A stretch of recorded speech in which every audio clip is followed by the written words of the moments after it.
ফের সামনে এলো তৃণমূলের কোন্দল। এবার বলির পাঁঠা ভরতপুরের বিতর্কিত বিধায়ক হুমায়ুন কবির। বিজেপি বা সিপিএম নয়, খোদ ভরতপুরের ব্লক সভাপতি নজরুল ইসলাম টারজানের নেতৃত্বে মুর্শিদাবাদের বিধায়কের কুশপুতুল পোড়ানো হয়েছে। পাশাপাশি তার ছবিতে পড়ানো হয়েছে জুতোর মালাও। এই কাজ যদি বিরোধী দল করত তাহলে তাদের শায়েস্তা করতে সময় লাগতো না। বিস্ফোরক হুমায়ুন কবির।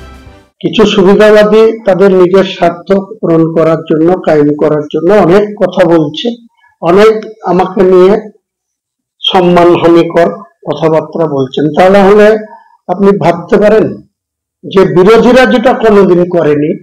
আমি দীর্ঘদিন কংগ্রেস করেছি, তখন সিপিএম এর শাসনকালে তারা কোনোদিন আমার কুশপুত্তলিকা পোড়াতে পারেনি। আমার কুশপুত্তলিকা বা আমার ছবিতে জুতো মারার ক্ষমতা তাদের হয়নি। কিন্তু দুঃখের বিষয়, এই যে ভরতপুর ওয়ানের ব্লক সভাপতি নজরুল ইসলাম টারজান, তার নেতৃত্বে সেখানে আমার ছবিতে আমাকে তৈরি করে কুশপুত্তলিকা পোড়ানো হয়েছিল, আমার ছবিতে জুতো ঝাঁটা দিয়ে মারানো হয়েছিল। এটা কি শৃঙ্খলা ভঙ্গের মধ্যে পড়ে না? একটা ব্লক সভাপতি একটা সেই দলের এমএলএ কে এ ধরনের করছে। কিন্তু দেখবেন কাঁদি সার্কেলের যে সংবাদ মাধ্যম, সেই সংবাদ মাধ্যম কদিন এটাকে খবর পরিবেশন করেছে, কারণ তারা জেলা সভাপতির ইন্ধনে এসব হয়েছে, আর জেলা সভাপতির চাপে তারা এসব গুলা খবরই করে না।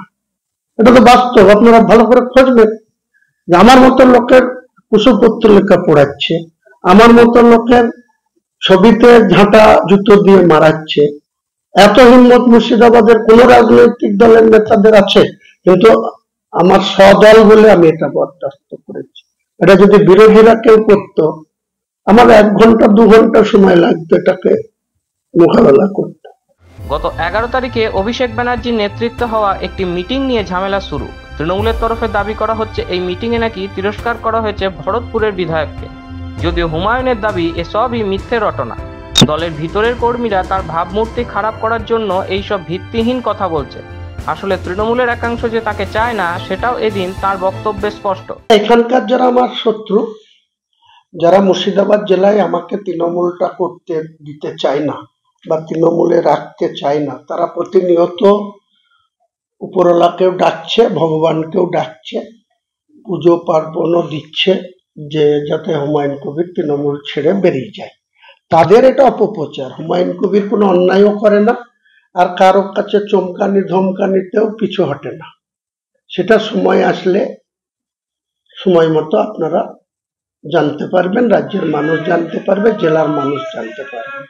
ভরতপুরে এই বিধায়ককে নিয়ে বিতর্ক এই প্রথম নয়। কখনো জেলার তৃণমূল কর্মীদের সময় মতো যোগ্য জবাব দেওয়ার মতো চ্যালেঞ্জ ছুড়ে দিয়েছেন, কখনো আবার আক্রমণ করলে বেঁচে ফিরবে কিনা ভাবতে হবের মতো হুঙ্কার দিতেও পিছপা হননি।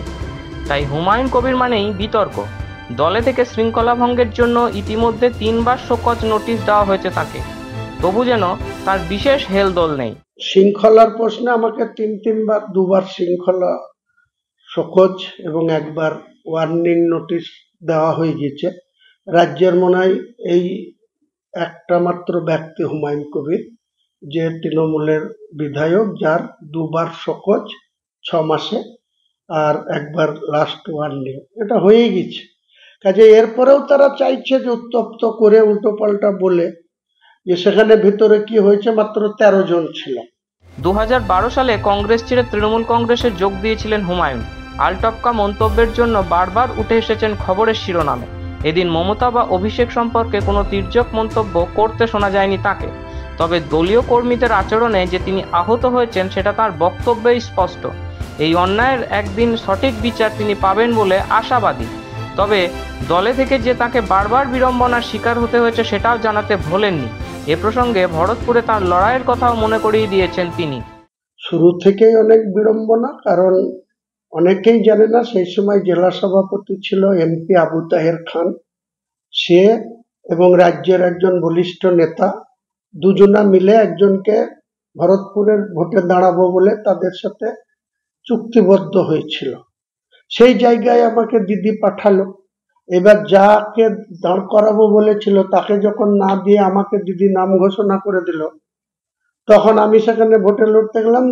শত বিরোধিতা, শত সমস্যা তৈরি করেছে, তাও আমি ওই সাব ডিভিশনের 4 জনের মধ্যে আমি সব থেকে বেশি মার্জিনে জিতেছি, 43,383। এর নাম হুমায়ুন কবির। কাজে কে কি বললো, কে কি করলো, পাগলের কি না বলে, ছাগলের কি না খায়। কাজে এই জেলার নেতাদের কার কত ওয়াক্কত আছে, কার কত মানুষের কাছে গ্রহণযোগ্যতা আছে, আমার থেকে কেউ বেশি জানে না।